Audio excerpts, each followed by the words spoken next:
नमस्कार दोस्तों, आज की इस नए वीडियो सेशन में आपका हार्दिक स्वागत है। अभिनंदन करते हैं। आज हम बात करेंगे बिहार में हुए विधानसभा चुनाव की। जो बिहार में विधानसभा चुनाव होने के बाद इस तरीके की चीजें चली। हालांकि चुनाव से पहले बहुत सारी हवाबाजियां हो रही थी, बहुत सारे लोग यहाँ पर अगर बात करते हैं तो जितनी भी पार्टियां जो भी चुनाव लड़ रही थी, बिहार में मानो कि वादे के यहाँ पर अंबार लग गए थे। लेकिन यहाँ पर बात ये की जा रही थी कि किसका वादा पूरा होगा और कौन वादे पर खरा उतरेगा और कौन यहाँ पे पूरा करेगा वादा। लेकिन बिहार चुनाव में सब कुछ देखने को मिला और जैसे ही नतीजे आए बिहार चुनाव का, यहाँ पर सारा का सारा खेल जो है बिगड़ता हुआ नजर आया। जितना कि विपक्ष ने जो चीजों को यहाँ पर लेकर के विपक्ष जो चला था, वो अगर बात करते हैं इंडिया गठबंधन की, तो इंडिया गठबंधन ने भी इस तरीके की चीजें कभी नहीं सोची थी। या शायद कहने का मतलब यह है कि भारतीय जनता पार्टी और जनता दल यूनाइटेड, जो कि यहाँ पर नीतीश बाबू की पार्टी है, इन पार्टियों ने भी ऐसा नहीं सोचा था। ये मामला जो है त्रिकोणीय नजर आ रहा था कि ये मामला जो है फंसता फंसाता नजर आ रहा है। अकेले तो कोई सरकार बनाने नहीं जा रहा है, जिसकी सरकार बनेगी वो गठबंधन की सरकार ही बनेगी। साथियों, यहाँ पे मैं बात करूंगा इसकी जो समीक्षा की बात करते हैं तो हर एक पार्टी समीक्षा कर रही है। तो यहाँ पर जब वो समीक्षा की जा रही थी तभी लोगों को यहाँ पे कहा जा रहा था कि जो चुनाव होगा, यह अगर बात करते हैं भारतीय जनता की पार्टी के भी पक्ष में पूरी तरीके से नहीं है, ना तो इंडिया गठबंधन के भी पक्ष में पूरी तरीके से चुनाव नहीं है। लेकिन यहाँ पे कयास लगाए जा रहे थे कि दोनों के आसपास की चीजें रहेंगी और यहाँ पर इंडिया गठबंधन को यहाँ पर दिखाया जा रहा था कि लगभग 100 के आंकड़े ये भी छुएंगे और यहाँ पर उसके 110, 115, 120 के आंकड़े भारतीय जनता पार्टी। लेकिन क्या यहाँ पर कुछ ऐसे भी लोग हैं, कुछ ऐसे भी विधायक यहाँ पे निर्दलीय प्रत्याशी थे जिनको एक भी वोट नहीं मिला। मतलब वो बेचारा खुद अपना वोट नहीं दे पाए, फिर वो उसकी वोट गई कहाँ, उन्होंने वोट दिया कहाँ पे? फिर बड़े सारे सवाल यहाँ पे उठते नजर आ रहे हैं। और यहाँ पे चुनाव आयोग को बार बार घेरा जा रहा है। अगर चुनाव आयोग को विपक्ष लगातार घेर रहा है, कटघरे में खड़ा कर रहा है, तो चुनाव आयोग अपनी निष्पक्षता दर्ज क्यों नहीं करता है? यहाँ पर चुनाव आयोग को सीधे तौर पर अपनी पारदर्शिता को दिखानी चाहिए और पारदर्शिता के साथ इसको भी केस करना चाहिए कि अगर विपक्ष लगातार इस पे बातें उठा रहा है, अगर वो प्रूफ नहीं दे पाता है, तो निश्चित रूप से विपक्ष के व्यक्ति को यहाँ पर सजा होनी चाहिए। लेकिन अब यहाँ पर विपक्ष की बात करते हैं। विपक्ष जो यहाँ पर चीजों को दे रहा है, चुनाव आयोग की बात करते हैं। अगर चुनाव आयोग पूरी तरीके से गलत कर रहा है, जबकि विपक्षों को पता चल रहा है, अगर ऐसा विपक्ष दावा करता है तो विपक्ष कोर्ट क्यों नहीं जाता? ये भी बहुत लोग सवाल कर रहे हैं। अगर राहुल गांधी जो है चोरी पकड़ रहे हैं, यहाँ पर एसआईआर के मुद्दा हो या फिर किसी के वोट को काटने और जोड़ने से मुद्दा हो, जैसे कि अभी विदेशी लड़कियों के भी बारे में चीजें चली थी और सबने देखा, हमने भी देखा, आपने भी देखा कि जगह जगह वोटिंग कर रही हैं। और बहुत सारे लोग ऐसे भी नजर आए कि जिन्होंने दिल्ली में भी वोट करा, हरियाणा में भी वोट करा, बिहार में भी वोट करा। इस तरीके की चीजें भी आ रही थी। अगर चुनाव आयोग फर्जीवाड़ा कर रहा है तो आपको भी विपक्ष को भी सुप्रीम कोर्ट या कोर्ट का दरवाजा खटखटाना चाहिए। लेकिन ऐसा कोई नहीं कर रहा है। सब लोग अपने ही साथ में, अपने पास में चिल्ला रहे हैं। कोई सुप्रीम कोर्ट, कोई यहाँ पे चुनाव आयोग को दोष दे रहा है, तो कोई अपने आप को दोष दे रहा है, कोई किसी को दोष दे रहा है। यहाँ पर असली मुद्दा क्या है, अब मैं बात करूंगा वहां पर कि जो बिहार के या बिहारियों को जो ट्रोलर्स यहाँ पर ट्रोल करते नजर आ रहे हैं सोशल मीडिया पर, इनको लगातार ट्रोल किया जा रहा है। सोशल मीडिया पर ऐसी फोटो दिखाई जा रही है कि लोग जो है बिहार से अब पलायन कर रहे हैं, मतलब फिर जा रहे हैं कमाने के लिए।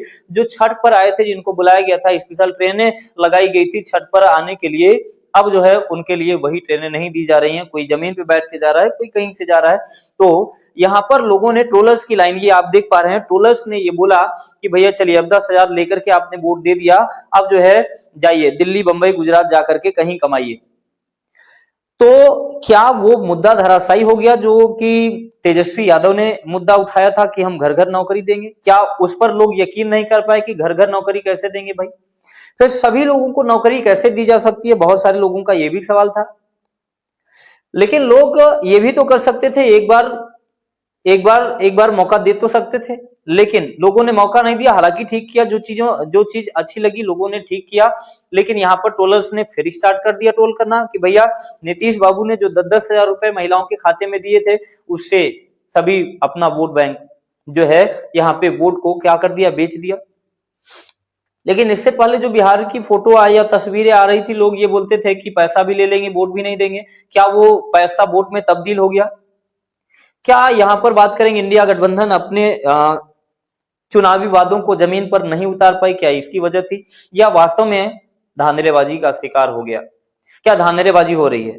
अगर कुछ बात करते हैं, कुछ ऐसे भी क्लू मिलते हैं, जैसे मान लीजिए कि कोई एक निर्दलीय विधायक लड़ा था, उसको एक भी वोट नहीं मिले, 0 वोट मिले, इसका मतलब है कि वो अपना भी मत प्रयोग नहीं कर पाया, मतलब वो भी अपना वोट नहीं दे पाया। क्या स्वयं अपने आप को वोट नहीं दे पाया वो?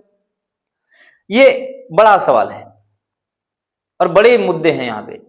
अगर यहाँ से बात करते हैं तो तमाम सारे यहाँ पे ज्ञानेश कुमार पर उंगलियां उठ रही हैं। तो ज्ञानेश कुमार जो इस समय मुख्य यहाँ पे निर्वाचन आयुक्त यहाँ पर, तो उनको जो है अपनी जो है पारदर्शिता को साबित करनी चाहिए, अगर लगातार विपक्ष इस पे सवाल उठा रहा है तो यहाँ पे हम बात करेंगे। ये मुख्य वीडियो बनाने का मुख्य उद्देश्य हमारा ये था कि जो लगातार बिहारियों को ट्रोल किया जा रहा था कि इस बार जो है आप लोगों ने जो है 10,000 रुपए लेकर के वोटिंग करा है, अब उसके बाद आप पलायन करिए और कहीं पर जाकर के अपनी कमाई कीजिएगा, अब सरकार कुछ नहीं देने वाली है। लेकिन ये बताइए कि यहाँ पर चुनाव आयोग क्या मर चुका है? चुनाव आयोग जिंदा ही नहीं है। चुनाव आयोग जब बिहार में उस समय आचार संहिता लगी हुई थी तो लोगों के अकाउंट में 10,000 रुपए भेजे जा रहे थे। बताइए, ये जो है आचार संहिता में कभी ऐसा होता है? बड़े सवाल ये हैं, आचार संहिता चल रही हो और फ्री की, मुफ्त की जो लगातार दिल्ली में बात की जा रही थी, रेवड़ी रेवड़ी रेवड़ी, तो ये फिर क्या थी? जो चीजें बांटी जा रही थी, शायद अभी जनता जो है 10,000 रुपए लेकर के जो वोट कर रही है, शायद उनको ये भी नहीं पता है कि वो पैसे आए कहां से। जो लगातार ये पूछा जा रहा था तेजस्वी यादव से कि ये नौकरी लाएंगे कहां से, फिर वही सवाल नीतीश बाबू पर क्यों नहीं उठा कि ये जो सारे पैसे दिए जा रहे हैं वो कहां से लेकर के आ रहे हैं, कहां से दिया जा रहा है? कहीं वर्ल्ड बैंक से कर्जा तो नहीं लेकर के दिया जा रहा है, कहीं बिहारियों को कर्जे में डुबो तो नहीं रहे हैं। लेकिन यहाँ पे बात करेंगे तो नीतीश कुमार की एक अलग छवि भी है। नीतीश कुमार कभी भी अगर बात करते हैं तो एक तरफा अगर बात करते हैं, जो एससी ओबीसी कम्युनिटी की बात करूंगा मैं, तो वहां पर उन लोगों को लेकर के चलने का भी प्रयास किया था। तो हो सकता है कि नीतीश जी को उसका बेनिफिट मिला हो। हालांकि यहाँ पर लगातार लोग ये कहते नजर आ रहे हैं कि वोट चोरी हो रही है। तो जो क्लू मिल रहे हैं, जो जिसकी चीजें चल रही हैं, अगर लगातार लोग ये नेताओं की बात करते हैं, अगर ये लोग कह रहे हैं कि वोट चोरी हो रही है, तो उसके सबूत दे करके आपको कोर्ट में जाना चाहिए। या फिर ये भी न्यूज आ रही है, ये भी लोग कह रहे हैं कि सभी विधायक जो है इस्तीफा देकर के कोर्ट जा रहे हैं। क्या ऐसा वाकई हो सकता है? ऐसा करना भी नामुमकिन है।